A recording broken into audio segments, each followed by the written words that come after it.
Buenos días, hermanos. Vamos a orar. Amado Padre Celestial, muchas gracias, Señor, por este día. Queremos alabarle, queremos bendecirle, queremos conocerle, Señor, y queremos glorificarle. Suplicamos, Señor, que usted sea con nosotros y que su Santo Espíritu nos guíe, nos enseñe y nos muestre la verdad, Padre Santo.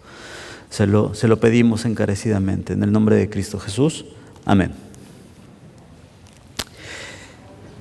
Haya pues en ustedes el mismo sentir que hubo en Cristo Jesús, quien siendo en forma de Dios no estimó el ser igual a Dios como cosa a que aferrarse, sino que se despojó a sí mismo y tomó forma de siervo y se hizo semejante a los hombres, y estando en condición de hombre se humilló a sí mismo y se hizo obediente hasta la muerte y muerte de cruz.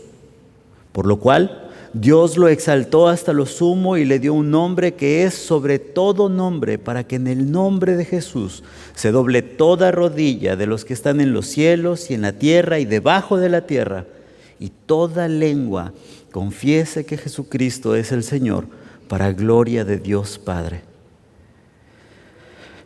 Muchas personas, incluso en el contexto de la iglesia, viven bajo la mentira de que podemos llegar a ser salvos a través de nuestras obras, a través de nuestras buenas intenciones. Y tenemos dos extremos. Tenemos al malo, despiadado, que deja de hacer cosas y por cuanto deja de hacer lo malo en que vivía, piensa que ya es bueno. Y lo lamentable es que piensa que dejar de hacer eso malo le da tanta justicia como para presentarse delante de Dios y decirle: ya puedo entrar delante de tu presencia. Por otro lado, tenemos a otras personas que en apariencia son mucho más piadosas. No solo han dejado de hacer lo malo, sino que ahora insisten o buscan o se preocupan en hacer lo bueno. Van a la iglesia, leen, oran, temen a Dios o hablan en un lenguaje religioso, traen su Biblia bajo el brazo y a todos les dicen: Dios te bendiga. Pero cuando haces esto, pensando que a través de esas obras o esas actitudes te van a dar la justicia para estar delante de Dios, estás completamente perdido. Porque tu esfuerzo es egoísta. No te quieres ir al infierno. Y piensas que con tus buenas obras vas a poder sorprender a Dios. Es lamentable que dentro de la iglesia haya un ambiente legalista o un ambiente que juzgue la espiritualidad a través de este tipo de cosas, dejar de hacer lo malo o simplemente empezar a hacer algunas cosas buenas por apariencia. Nadie, y lo quiero dejar claro desde este momento, nadie puede llegar al cielo a través de sus obras. El legalismo no te va a llevar al cielo ni te hace justo delante de Dios. Es la gracia y solo la gracia de Cristo que nos puede dar una reconciliación eficaz y permanente con el Padre. Cuando vemos el ejemplo el texto de Filipenses capítulo 2, Pablo describe de una manera impresionante qué más grande obra, qué más grande justicia puede haber si Cristo, siendo Dios, no estimó esto como algo a que aferrarse, sino que se humilló a sí mismo y se hizo hombre y se hizo siervo de hombre y murió en la cruz. Dime qué obra podrías hacer tú para opacar la obra de Cristo. ¿Qué justicia podrías tener para que Dios diga: no por Cristo, sino por tus obras? Es una mentira. Y cuando lo ves en las dimensiones correctas, es una sandez. Todas las religiones del mundo hablan del esfuerzo humano y tratan de esforzar a las personas o de obligar a las personas a hacer ciertas acciones, a realizar ciertos ritos, a moverse de cierta manera, incluso a hablar de cierta manera para poder tener la bendición de su Dios. Pero cuando vamos a la Biblia, lo impresionante es que nosotros no vamos a Dios, sino que el Dios Todopoderoso, Creador del cielo y de la tierra, desciende y entra en relación con nosotros y nos ama y nos muestra su gracia. Y nos muestra que no hay posibilidad de que nosotros podamos alcanzar una relación con Él. Por lo tanto, Él desciende y se hace como nosotros y nos muestra el amor de una manera que es inconmensurable. Porque aún siendo pecadores, Cristo murió por nosotros. Es Cristo la única motivación que podemos tener para un cambio de vida. Es la obra de Cristo y es la gloria de Cristo. Y como termina Pablo en el capítulo 2 de Filipenses, versículo 11, 10 y 11, para que en el nombre de Jesús se doble toda rodilla de los que están en los cielos y en la tierra y debajo de la tierra, y toda lengua confiese que Jesucristo es el Señor, para gloria de Dios Padre. Lo que Pablo nos invita a hacer es que nosotros deberíamos de ver el ejemplo de Cristo para poder tomar en nuestra vida y para poder vivir día a día. Por lo tanto, en el versículo 12, y la motivación que Pablo nos pone es la gloria de Jesucristo, la gloria del Padre. La obra de nuestro Dios tiene que ser glorificada. Así es que decía en este texto, el creyente debería de verse motivado, deseoso, alegre de poder glorificar al Padre aquí y ahora. No esperar al último día cuando Cristo regrese como el Rey de Reyes y Señor de Señores, y en donde todos, incluso los ateos, se van a hincar y van a decir, pero tú eres el Señor. Sí, pero ya no sirve. Tú y yo desde la iglesia, tú y yo desde nuestra relación con Dios tenemos la posibilidad de doblar nuestra rodilla y confesar con nuestra lengua y de darle gloria a Dios aquí y ahora. Y esa debería de ser la motivación de los creyentes. Solo esa, la gloria a Dios por el gran amor que Él nos ha mostrado. Por eso Pablo dice en el versículo 12, ya que siempre han obedecido, no solo en mi presencia, sino mucho más ahora en mi ausencia, ocúpense en su salvación con temor y temblor. Ocúpense de su salvación. Vean su relación como la cosa más importante en la existencia. Ni el trabajo, ni el dinero, ni la familia, ni la pareja, ni absolutamente nada debe ser más importante que tu relación con Dios. Ocúpate en eso. No hay nada que valga más la pena que ver tu relación que vas a llevar a la eternidad con Dios. Alejandro nos decía cuando estábamos jóvenes, si piensas que el cielo es aburrido y no te motiva mucho estar ahí, no vayas, no estás preparado, porque no conoces a Cristo, porque su amor no te ha doblado las rodillas. Así es que Pablo dice, ocúpense de su salvación con temor y temblor, y esta es la paz del creyente. Porque Dios es el que produce en ustedes el querer como el hacer. Aun cuando tengo la responsabilidad de ocuparme en mi salvación con temor y temblor, es Dios que me va llevando paso a paso. Es su gracia que me va capacitando paso a paso.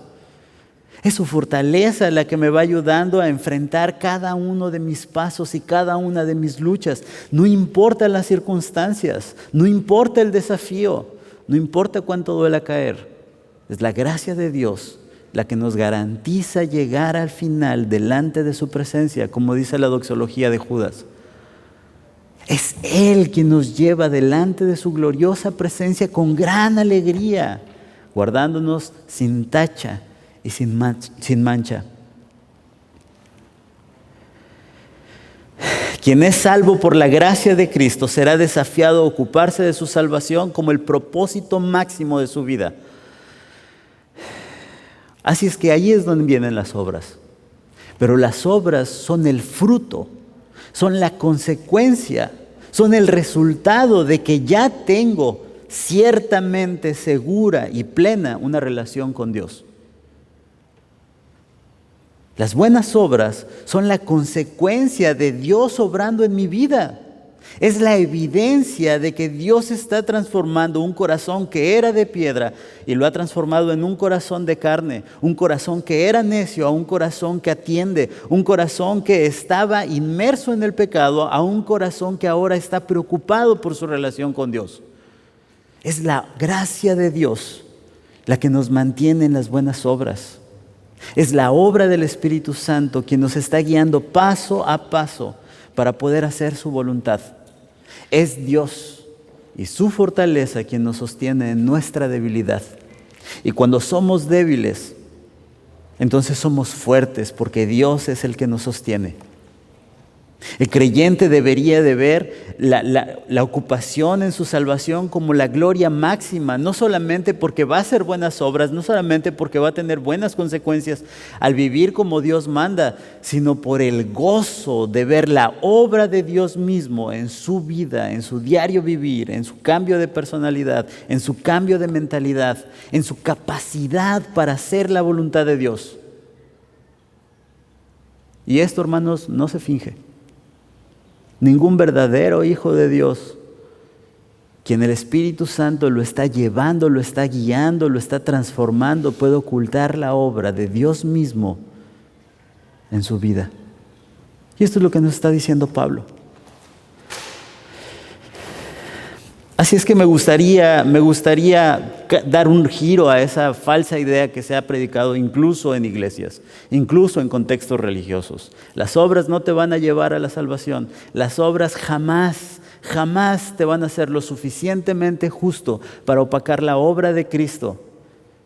Pero es la obediencia, una manera o una proclamación del Evangelio. Y esta es la idea con la que me gustaría que se quedaran esta mañana. La obediencia es una proclamación del Evangelio.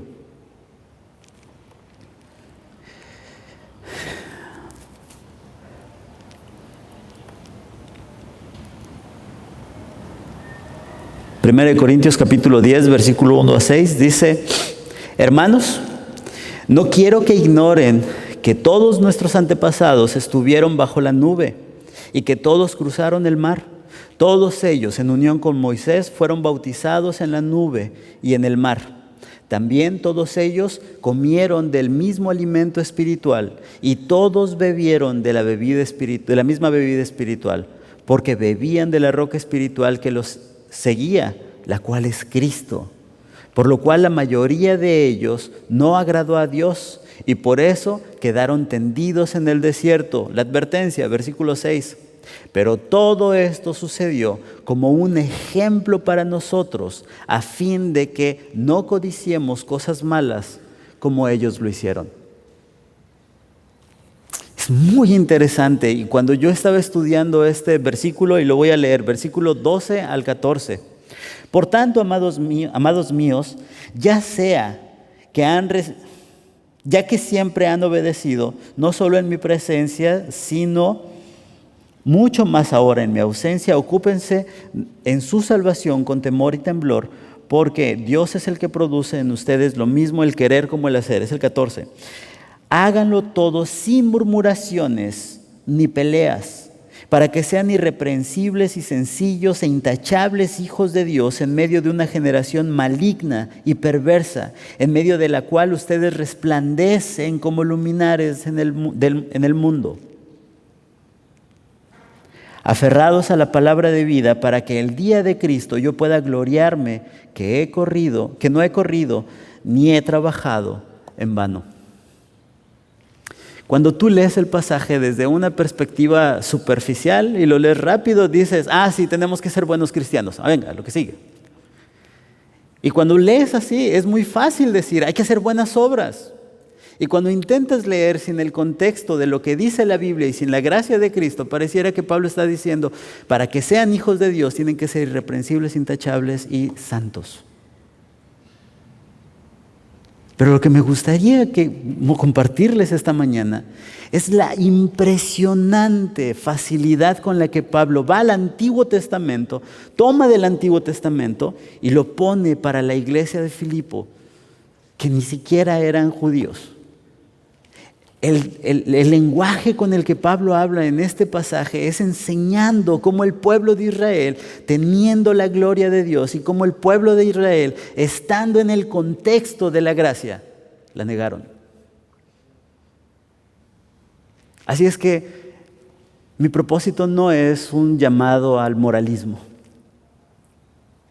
Mi propósito es a aquellos que son hijos de Dios puedan entender que la obediencia es una proclamación del Evangelio y esa debería de ser su motivación para vivir como Dios manda. Versículo 12 dice la idea: amados míos, ya que siempre han obedecido. Y versículo 14 inicia diciendo: háganlo todo sin peleas ni murmuraciones. Sin peleas ni murmuraciones. Así como ustedes han obedecido, háganlo sin peleas ni murmuraciones. La palabra que se usa tiene que ver con el murmullo de alguien que está quejándose. ¿De dónde más podemos entender el murmullo y las quejas? Moisés, en el desierto, el pueblo de Israel. Cuando Dios llama a Moisés, ¿sabes qué es lo que le contesta a Moisés? Señor, mande usted a quien tiene que enviar. Yo soy torpe de lengua y yo no sé hablar en público. ¿Sabes qué le estaba diciendo Dios a Moisés? Te equivocaste. Te equivocaste. No escogiste el correcto, te confundiste. Ve y hazlo. No, Señor, yo no soy bueno. Ve y hazlo. No, Señor, yo no soy bueno, no entiendes. Y entonces Dios le contesta: ¿no hice yo al mudo? ¿No hice yo al sordo? Ve tú y habla.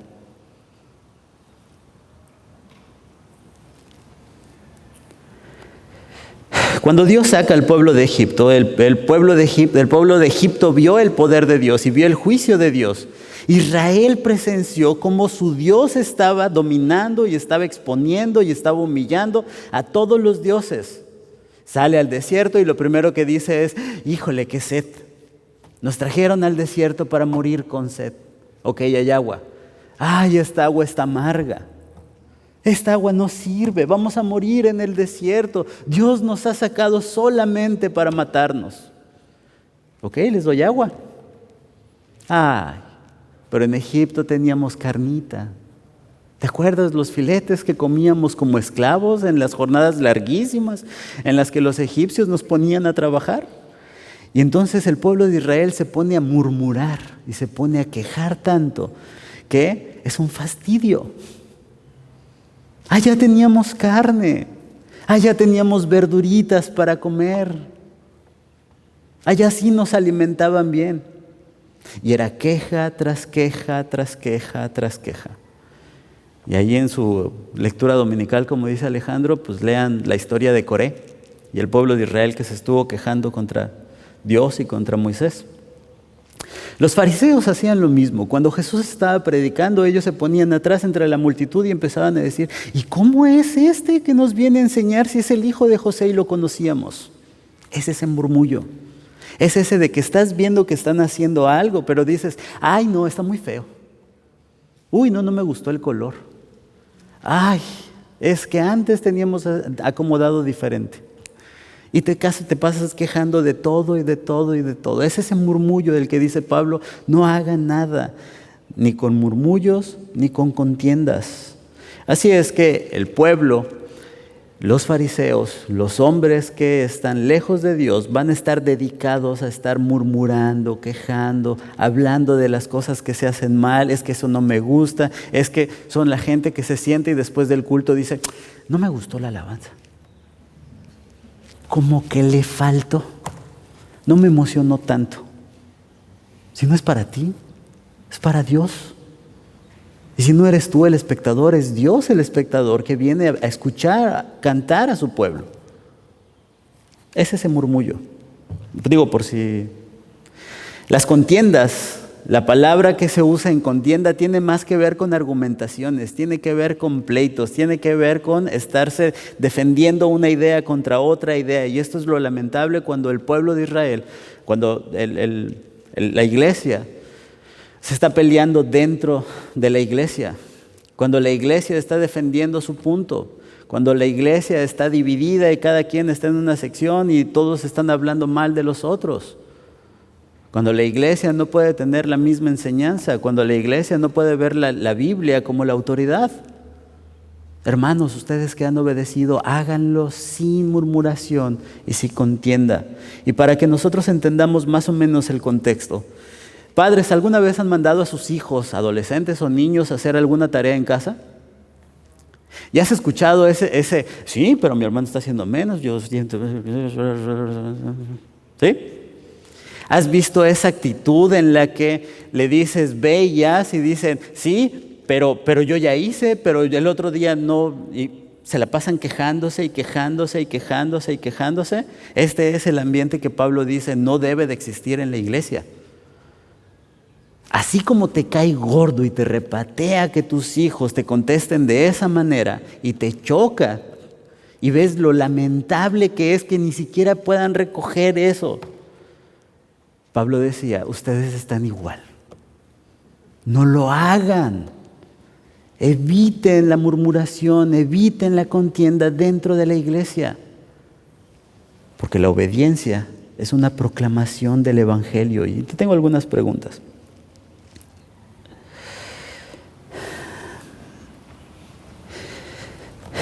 Ahora imagina esa dinámica de desobediencia o de obediencia que no sirve.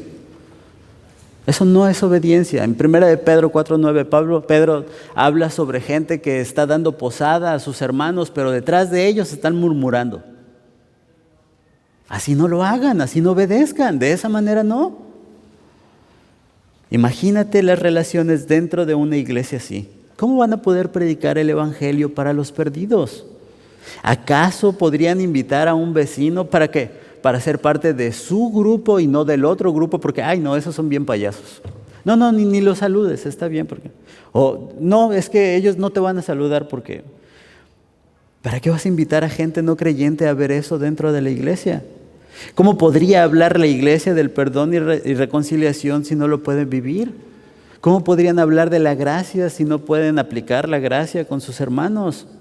¿Qué impacto podría tener el testimonio de una iglesia que dentro está teniendo pleitos y hay chismes y hay murmullos y hay contiendas y salen y le dicen al mundo, no, pero Cristo es la reconciliación? ¿Qué caso tiene eso? Hermanos, vivamos sin murmuraciones y sin contiendas dentro de la iglesia, y cuando obedezcamos, deja de ser el adolescente para Dios. Deja de ser el adolescente para la iglesia. La obediencia es una proclamación del evangelio, y cada vez que yo obedezco para la gloria de Dios, estoy hablando de manera contundente a través de mi vida que Cristo es la verdad, que Cristo es el Señor, que Cristo cambia corazones. Versículo 15, para que sean irreprensibles, sencillos e intachables hijos de Dios. Y en el contexto, la palabra para pudiera implicar que para ser hijo de Dios, yo tengo que ser este camino, irreprensible, sencillo, intachable. Y en este punto quiero decir que no es así. El título de hijo de Dios te da el camino, la identidad, el rumbo de irreprensible, sencillo e intachable. Es el título que ya tienes de ser adoptado hijo de Dios que te desafía a vivir en conformidad con tu Padre. Ser hijo de Dios en el orden de la salvación tiene que ver con tener un corazón cambiado a través de la fe. Y eres adoptado como hijo de Dios. Y tienes el título de hijo de Dios. La iglesia de Corintios era una iglesia sumamente débil y sumamente incapaz de mostrar madurez en su relación con Dios. Y aún así, Pablo les llama hijos de Dios, santos, llamados a la santidad. Ya lo tienes. Ahora tienes que ir en pos de Ya lo tienes, ahora tienes que entender el camino de practicarlo. Ya lo entiendes, ahora toma el rumbo y no te desvíes. Y esa es la idea que Pablo tiene en este pasaje. Para mostrar que somos hijos de Dios, para dar evidencia de esto, el camino es que debemos ser irreprensibles, sencillos e intachables. Pero a todos los que le recibieron, Juan 1:12, a los que creen en su nombre, Dios les dio la potestad de ser hechos hijos de Dios. A los que creen en su nombre. No a los que se esfuerzan mucho, no a los que les hacen muchas buenas obras, no a los que sí se mantienen intachables, perfectos, sencillos, a los que no pecan, no, a los que creen en su nombre, porque la salvación es por gracia. Pero el camino de la santidad se describe de tres maneras: irreprensible, es decir, sin defecto. Todo creyente debería entonces buscar andar sin nada que le acuse, sin nada que le eches en cara, nada de donde lo puedan sujetar para acusarlo. Sencillo. Y esta palabra tiene dos connotaciones. Por un lado se refiere a pureza y por otro lado, pureza como que no mezclas el vino con agua, no mezclas metales, pero por otro lado también se refiere a la inocencia, ser sencillo, algo que no está adulterado, algo que es puro.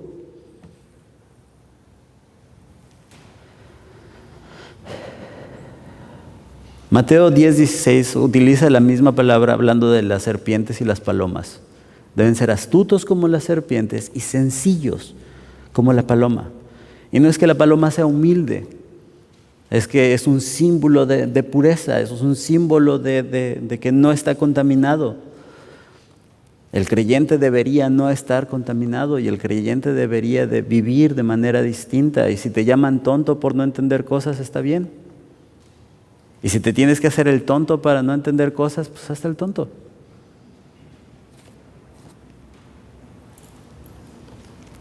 Intachable, sin imperfecciones. A ver, ¿quién levanta la mano? Y el que levante la mano es mentiroso. Esta palabra nos hace referencia al Antiguo Testamento también. En el Antiguo Testamento, cuando se pedían ofrendas, decía: ofrecerá una ofrenda a Jehová con un cordero de 1 año sin tacha en holocausto. Una cordera de 1 año sin defecto en expiación. Un cordero sin defecto por ofrenda de paz. Y los hijos de Israel deberán traer una vaca alazana, perfecta, en la cual no haya falta, sobre la cual no se haya puesto yugo. No está esclavizada a nada. ¿Quién dice yo? Es que el estándar que Dios pone en Levítico es ese: sean santos como puedan ser santos, como les alcance a ser santos, como cuando le echan muchas ganitas para ser santos. Eso dice. No, sean santos como yo soy santo. ¡Sas! Híjole, no puedes, deja bajo mi nivel de santidad. Dios no va a hacer eso. El llamamiento a los que están relacionados con Él es: sean santos como yo soy santo. Y aquí es donde empiezan las incomodidades y aquí es donde empiezas a cuestionarme y empiezas a decir: Manuel, ¿no dijiste que no eras legalista? ¿No dijiste que no? No, sigo en lo mismo. La única manera de podernos presentar santos en esta perspectiva, con estas 3 características de irreprensible, sencillo y intachable, ¿sabes cómo es? Cree en Jesucristo. El único que te puede presentar intachable es Cristo. Cada vez que nosotros no podemos, tenemos que venir a Cristo y tenemos que decir: Señor, ayúdeme. Señor, sálveme. Señor, es por su sangre y no por mi esfuerzo. La única manera y la única garantía de podernos presentar con estas características delante de Dios y poder de ser santos como Él es santo es solamente a través de Jesucristo. Tú y yo no podemos. Sin embargo, el camino que debemos de buscar es en esa dirección. Y quiero que vean la diferencia, porque por un lado puedo tener esta postura, bueno, es la salvación por gracia y la gracia es por Cristo, y entonces voy a pecar, voy a andar, voy a hacer y deshacer, porque al fin de cuentas es por gracia.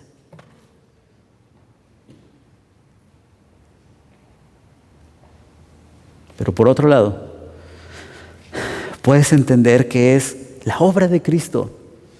Dios haciéndose hombre y humillándose hasta la muerte de cruz. Y es en su sangre, en su sacrificio, es a través de su obediencia que yo puedo ser irreprensible, sencillo y intachable. Es solo a través de Cristo, creyendo en su obra, que me puede hacer estar presente del Padre, sin tacha. Es su justicia, no la mía. Sin embargo, deseo ese camino, deseo esa identidad y busco ese rumbo. Porque ya no me place el estar como estaba antes, sino me place el estar como Cristo. Porque ahora mi relación más importante es mi relación con Cristo, porque estoy tan agradecido por haber sido comprado por precio de sangre de Cristo, que estoy dispuesto a todo por Él. No es legalismo, es gracia. Y así es como se debería de vivir la vida nueva. La obediencia entonces es una proclamación del Evangelio. Cuando la gente mire tu nombre y te diga, oye, tú eras el que andaba, tú eras el que... Y me acuerdo de ti, porque puedas decir, sí. Pero ahora la gracia de Dios está transformándome. No ha terminado. Día a día voy en ese rumbo. Día a día estoy luchando. Día a día tengo que enfrentar y a veces caigo. Pero es la gracia de Cristo la que me sostiene aquí. Ven, déjate comparto a mi Cristo Redentor. Ven, déjate comparto de su gracia. Ven, déjame platicarte de la esperanza que hay en Cristo Jesús. Es muy interesante cuando las personas no creyentes con familias disfuncionales o con familias que están rotas o con problemas dentro del contexto familiar ven a alguien que está en Cristo, piensan que su vida es perfecta. Ay, qué tan lejos está de eso. Pero la gracia de Dios es deseable para la vida de la gente no creyente. Pero la obra de transformación es deseable para aquellos que están lejos. Pero cuando la gente no creyente ve una familia que está, o una persona, o un trabajador que va en rumbo de Dios, es deseable para él. Y eso es algo que proclama el nombre de Cristo. Y cuando vengan y te digan, ay, qué bonita familia, digan, sí, es que me he esforzado tanto porque yo... Te calles la boca y como me dijo un día Alejandro, cuando hables y alguien te diga o te felicite, dile gloria a Dios y pásale la gloria a Dios. No es tu obra, no es tu trabajo,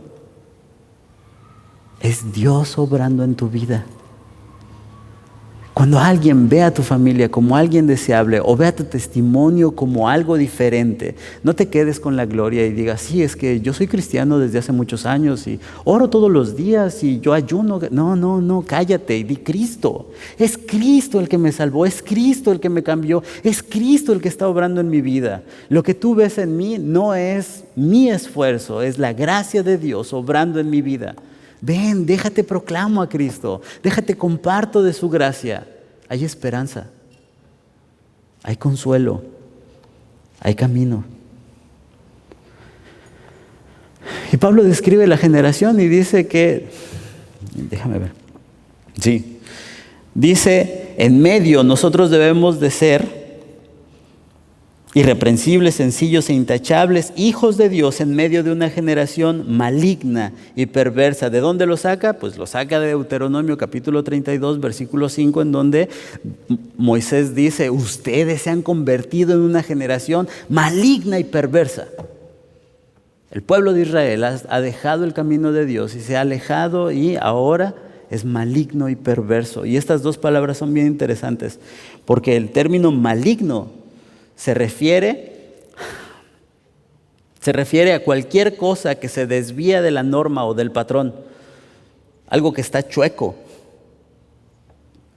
que moralmente está corrompido, que moralmente está lejos de, que no alcanza el estándar que debería de alcanzar, que no cumple con. Pero perverso no solamente se refiere a algo que no alcanza o que no cumple, sino se refiere a algo que intencionalmente va en contra de, que de manera deliberada está dando sus pasos y está dando su camino en una cuestión completamente diferente. No solamente no alcanzas, no solamente no cumples, sino que lo hace de manera deliberada. Romanos capítulo 1 dice que el hombre retiene la verdad con injusticia y maldad. El juicio de Dios no es porque Dios sea malo. El juicio de Dios es porque la generación es perversa y es maligna. Porque el que no es hijo de Dios y no conoce la gracia y rechaza el evangelio está en esa condición. Y Hechos dice que nosotros deberíamos de ser salvados de una generación maligna y perversa. Así que, hermanos, yo ruego, dice Pablo en capítulo 12, os ruego por las misericordias de Dios que presenten ustedes mismos como un sacrificio vivo, santo y agradable a Dios. Así es como deben adorar a Dios. Y no adopten las costumbres de este mundo, sino que transfórmense por medio de la renovación de la mente, para que prueben cuál es la voluntad de Dios, lo cual es bueno, agradable y perfecto. No es moralismo, es la gracia de Dios reflejada en nuestras vidas. Y luego Pablo habla de otro concepto y dice: esta generación maligna y perversa, en medio de la cual ustedes, en contraste a una generación maligna y perversa, es muy interesante, pone la santidad, la generación y luego el llamamiento. Y el llamamiento dice: en medio de la cual, la generación maligna y perversa, ustedes resplandecen como luminares en el mundo, como estrellas en el firmamento, en medio de una noche oscura, en medio de una noche completamente que no se puede ver, ustedes brillan. Y cuando hablamos de la luz, encontré un montón de pasajes que nos pueden hacer referencia a la luz. En Lucas dice que vino la luz de los hombres. Jesús dijo que Él era la luz del mundo. Y en Mateo dijo que la luz no se pone debajo de una caja para que no alumbre nada, al contrario, sino que la luz se pone arriba para que pueda luzar y pueda mostrar. Y Jesús decía en Mateo: y ustedes son la luz del mundo. Y su llamamiento es mostrar diferencia. Porque cada vez que ustedes muestran diferencia, proclaman la obra de Dios en una persona.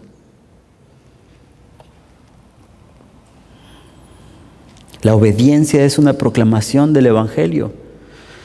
Cada vez que la iglesia obedece a Dios, está proclamando a Cristo, está mostrando al mundo que un pecador que no tenía el más mínimo remedio ni la más mínima esperanza puede ser perdonado, amado, cambiado y santificado para la gloria de Dios.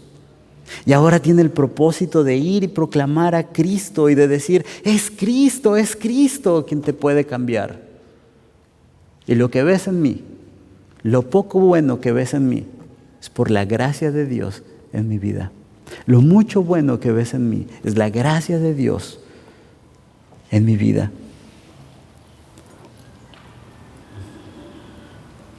Así es que cada vez que tú haces buenas obras, no deberías de hacerlas motivados en la salvación. Deberías de hacerla motivado por el agradecimiento de lo que Dios ha hecho en tu vida. Versículo 16, Pablo termina de esta manera: aferrados en la palabra de vida, para que en el día de Cristo yo pueda gloriarme de que no he corrido ni trabajado en vano. Y me voy a quedar con esta última parte, con esta primera parte. Todo esto Todo paso que nosotros hemos de dar ha de ser dado en sometimiento o en obediencia a la palabra de Dios. Es el Evangelio de Cristo y es la palabra de Dios la que nos da vida, la que nos transforma, la que nos renueva. Es a través de su palabra en la que nosotros somos santificados. Es a través del conocimiento de la verdad que nosotros hemos de ser limpiados de la mentira del mundo. Cuando Jesús estaba por irse y oró por su iglesia, dijo: ellos no pertenecen al mundo, pero tienen que estar en el mundo. Padre, santifícalos en tu verdad. Tu palabra es verdad. La fuente de conocimiento genuino es solo la Escritura, no tus sentimientos, no tus emociones, no tus pasiones, no lo que deseas, no lo que el mundo te dice, sino solo la palabra de Dios. Y lo que un creyente debería de estar buscando y de lo que debería de estar asido, aferrado, es a la palabra de Dios. Un creyente no puede avanzar en su relación con Dios, no puede crecer en su relación con Dios, no puede obedecer lo que no conoce. Y lo que conoce van a ser legalismos que otra gente creyente te está imponiendo. Tienes que ir a la fuente misma del conocimiento para decir: es la palabra de Dios la que me manda a corregirte como hijo. Es la palabra de Dios la que me manda a hablarte como hijo. Es la palabra de Dios la que me manda a desafiarte como hijo. Punto. No es la palabra. No es la relación, no es la persona, es la palabra de Dios, te guste o no te guste. El creyente que es creyente debería de someterse a la palabra de Dios. Cualquier argumentación dentro de la iglesia debería de acabarse cuando leamos en la Escritura y veamos en la Escritura. Punto. ¿Qué es lo que dice la palabra? Se acabó. Hermanos, Dios no nos ha dejado desprovistos en medio de una generación maligna y perversa. Dios no nos ha dejado sin conocimiento para ser las luminares de este mundo. Y me gustaría leer lo que dice Daniel, porque este pasaje viene de Daniel.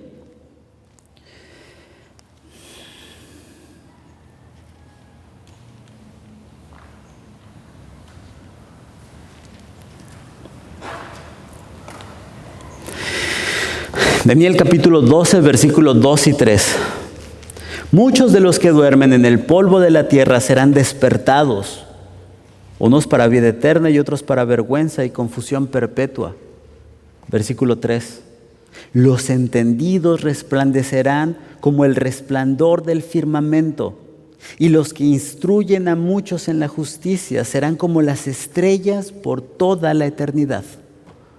Pablo va de continuo en estos versículos, en estos dos versículos, salta al Antiguo Testamento una y otra y otra y otra vez y dice: por favor, ustedes no sean como los israelitas, que aún dentro del contexto de la gracia la negaron.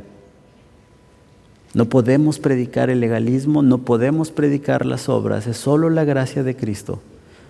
Y las buenas obras que tenemos los hacemos motivados en que la obediencia es una proclamación de Cristo Redentor. Les invito a orar, hermanos. Amado Padre Celestial, muchas gracias, Señor, por este tiempo. Gracias, Padre Santo, por su palabra. Gracias, Señor, porque es su gracia, su sacrificio, es su sangre, la única que nos puede dar esperanza de ser santos como usted es santo y de ser justos como usted es justo.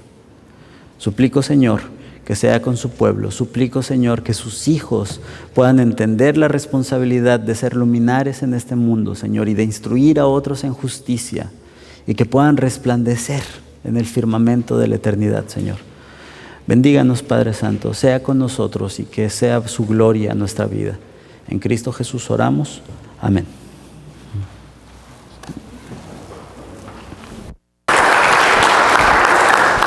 Hermanos, que el amor de Dios, la gracia de nuestro Señor Jesucristo y la comunión de su Santo Espíritu sea con cada uno de ustedes hasta que Cristo vuelva en gloria. Hermanos, todos somos despedidos, el culto ha terminado, la adoración continúa. Dios los bendiga, hermanos.